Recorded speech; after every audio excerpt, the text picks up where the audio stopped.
उपदेश बहुत बढ़िया, संतों का काम ही। एक बालक था तो एक महात्मा जी के आश्रम में जाता, सेवा करता, सत्संग सुनता, बड़ा सत्संगी था। एक बार वो 2 दिन नहीं आया। कहां रहे भाई तुम? महाराज मेरी सगाई हो गई। महात्मा बोले बड़ा अच्छा, लेकिन अब तुम हमसे गए। वो कुछ नहीं बोला। 2 महीने बाद 5-6 दिन नहीं आया। अब कहां? विवाह हो गया। तो माता पिता से गए। वो फिर चुप रह गया। 3 साल बाद फिर 4 दिन नहीं आया। क्यों? आपके सेवक के घर बालक का जन्म। अच्छा, बड़ा अच्छा। अपने आप से भी गए तो वो पीछे पड़ा। तो महाराज समझ में नहीं आया, आप नाराज हो? नहीं, नाराज का है, बिल्कुल अच्छा है। वह भी एक मार्ग है, प्रेय मार्ग है, श्रेय मार्ग है, 2 ही मार्ग है। अरे इसमें कोई गलत और सही की बात नहीं, दोनों ठीक हैं। अरे भाई, बड़े शहर में 2 सड़कें होती हैं, एक बीच बाजार से जाती है, एक बाईपास रोड जाता है। आगे जाके तो सड़कें एक ही होती है, तो 2 ही है। जो विरक्त हैं वो मानो संसार के शहर के बाईपास रोड से निकल गए। जो गृहस्थ हैं वो बीच बाजार में बेचारे जाम में फंसते, धक्का फक्का खाते, जैसे बना वैसे किसी तरह अपनी गाड़ी निकाल के ले गए। पर आगे तो सड़क एक ही होनी है। लेकिन भाई बड़ी बहादुरी है गृहस्थों की। बाईपास रोड तो वैसे ही खाली पड़ा रहता, चाहे कोई निकल जाए। वो तो बना ही इसलिए कोई झंझट ना हो। झंझट तो उनका है जो प्रवृत्ति के बाजार से निकलते हैं। तो महात्मा जी ने कहा कि बुरी बात नहीं, विवाह भी कोई वैसा थोड़ा ही है। एक आदमी कह रहा था कि विवाह, देखो, विवाह में चरित्र की प्रधानता हो, विवाह में धर्म की प्रधानता हो, विवाह में कर्तव्य की प्रधानता हो, विवाह में प्रेम का आदर्श हो, चरित्र का आदर्श, मर्यादा का आदर्श हो, तो विवाह है। विवाह माने वाह। और जहां न चरित्र, न कुछ वासना और दुनिया भर के विकृतियों से भरकर संबंध जुड़े, तो विवाह नहीं होता, वो ब्याह होता, जिसमें आह आह बनी रहे। तो भगवान ने, तो महात्मा जी ने कहा कि भाई तुमने विवाह किया है तो वाह है। बोले सो बात नहीं महाराज, साफ साफ कहो। आप कह रहे थे कि हमसे गए, माता पिता से गए, अपने आप से गए। महात्मा जी बोले निंदा थोड़ी की थी, मैंने ये कहा था सगाई हो गई माने अब तुम हमारे रास्ते में नहीं आओगे, तो हमसे गए, अब तुम्हारा मार्ग अलग है। और विवाह होने पर कहा कि माता पिता से गए, क्योंकि अब माता पिता पर जितना ध्यान देते थे तो अब कम ही दे पाओगे, क्योंकि ये भी जिम्मेवारी आ गई है, इसलिए। और बेटा हुआ तो अपने आप से गए, बोले अब अपनी फिक्र कम करोगे, बेटे के लिए करोगे, बेटे के लिए हो जाए, बेटे के लिए हो जाए। बोला महाराज आप तो महात्मा हो इसलिए कहते हो, संसार में कितना लोग किसको चाहते हैं मुझसे पूछो। महात्मा बोले तू संसार में ही रहे। बोले नहीं नहीं। महात्मा बोले बता दें, समय आने पर पता लगेगा। अच्छा ठीक है। कई वर्ष बीत गए। महात्मा बोले कभी बताएंगे। फिर कई वर्ष बीत गए। एक दिन पीछे पड़ा, बोले महाराज बताओ। महात्मा बोले तुम इतने दिन हमसे योगाभ्यास सीख रहा है, योगाभ्यास कर रहा? हाँ कर रहा।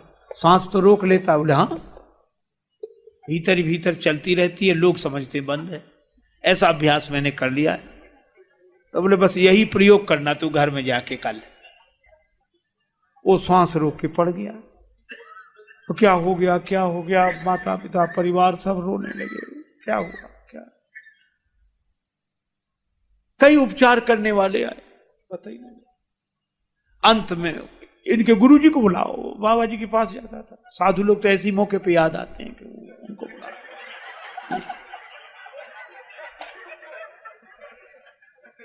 बुलाए, संत जी आए।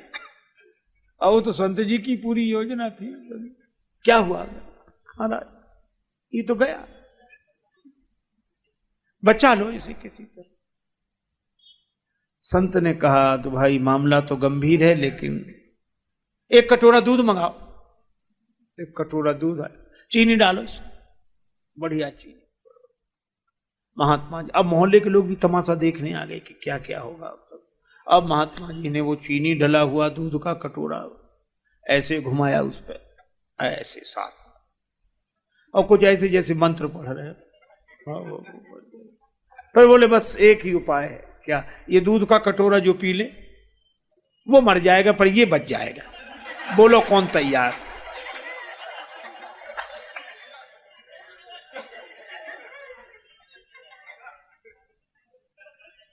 पिता ने रोते हुए कहा, हम इसे चाहते तो बहुत हैं पर इतना नहीं चाहते। अब उसकी उम्र पूरी हो गई तो गया,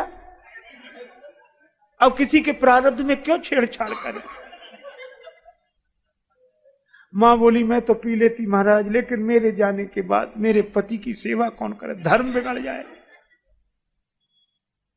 पत्नी से कहा कि बहू, बोली भगवान का विधान है, उसमें कोई क्या कर सकता है, मैं अपने माता पिता के यहां चली जाऊं। अब मोहल्ले वालों ने सोचा किसको नहीं, बाबा अपने को दूध दिखाएगा कि पियो कटोरा, मना करते भी अच्छा नहीं सब। तो महात्मा जी ने कहा कि हम पी लें। अरे महाराज, संत तो परोपकार के लिए होते हैं, परोपकार वचन मन काया, संत स्वभाव सहज, अपरित सरिस धर्म नहीं भाई।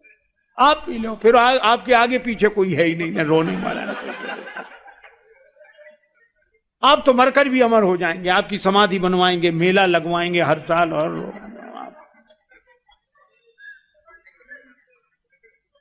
अब वो तो महात्मा जी जानते थे कि कुछ होने वाला तो है नहीं, और वो तो सब सुन ही रहा था पड़ा पड़ा।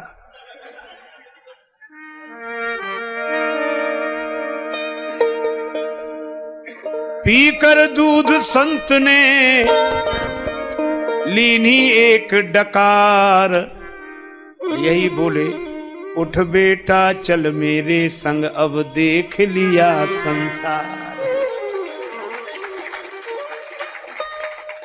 बेटा देख लिया संसार, जिन्हें हम हार समझे थे गला अपना सजाने को, वही अब नाग बन बैठे हमारे काट खाने को। देखो, सबसे ज्यादा दुखी आदमी को करती है आशा, और जब आशा पूरी नहीं होती तो व्यक्ति छटपटाता है, पागल होता है और कहता हमें इनसे ऐसी आशा नहीं थी। अच्छा, सोचता है कि गलती इनकी, हमें इनसे ऐसी आशा, गलती अपनी, आशा ही क्यों थी, वही तो परेशान करती है। सोचो तनिक कामना अपनी जीवन में दुख सुख भरती है, नहीं दूसरा दोषी कोई आशा ही निराश करती है। नहीं दूसरा दोषी कोई आशा ही निराश करती है। क्षण भंगुर विषयों से सुख का स्थायी आधार न मांगो, प्यार करो पर प्यार न मांगो। प्यार करो पर प्यार न मांगो, गैरों से क्या अपनों से भी सपनों का संसार न मांगो। गैरों से क्या अपनों से भी सपनों का संसार न मांगो। तुम्हें दिखाई देती है जो बसी हुई बस्ती यारों की, धोखे में मत आ जाना, ये दुनिया है दुकानदारों की। अब व्यवसायी से निश्चल मन का प्रेम भरा व्यवहार न मांगो, प्यार करो पर प्यार न मांगो। जिसने जगत बनाया जग में उसकी ही इच्छा चलती है। जिसने जगत बनाया जग में उसकी ही इच्छा चलती है। बात कभी की अलग, हमेशा दिल की दाल नहीं गलती है। मुक्ति का उपाय सोचो, कुछ भुक्ति का भंडार न मांगो, प्यार करो पर प्यार न मांगो। तो करें क्या?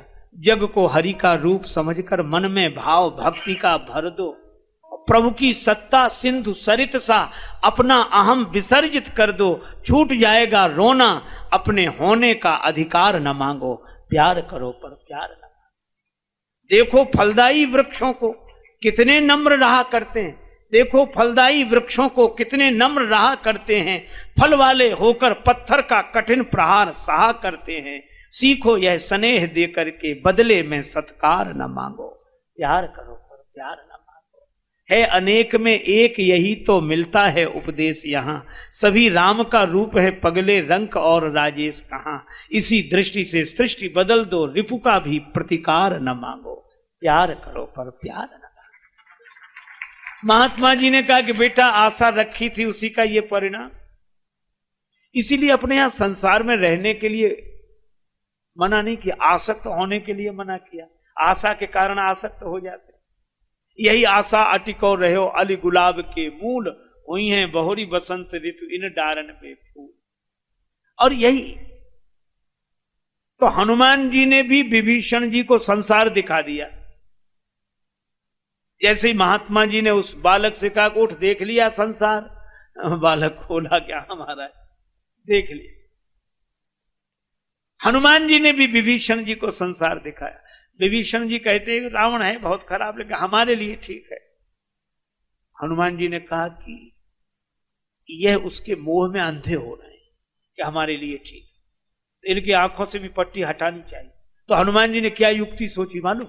संतों के पास तरह तरह की युक्तियां होती हैं जगाने के लिए। ऐसी जैसे युक्ति से इन संत ने उस बालक को जगा दिया, इसी तरह हनुमान जी ने की युक्ति लगाई। क्या? पूरी लंका जला दी और जानबूझ के विभीषण की कुटिया छोड़ दी, बस युक्ति बन गई। अब रावण का माथा ठनका, लंका क्या हाल है, पूरी जल गई, कुछ बचा? हाँ, विभीषण जी का मकान, विभीषण की कुटिया नहीं जली, मकान नहीं जला, विभीषण जी का महल नहीं जला ना। रावण बोला अच्छा, बंदर को जब मृत्युदंड दिया जा रहा तो बचाने कौन आए थे? विभीषण। जरूर इन दोनों की मिली जुली भगत, ये हमारा आदमी नहीं, उनसे मिला हुआ है। ये संत की युक्ति है। एक आदमी कह रहा था कि महाराज हमें एक ऐसा मंत्र याद है कि कोई कितने ही घनिष्ठ मित्र हों, हम 1 सेकंड में अलग कर सकते, चाहे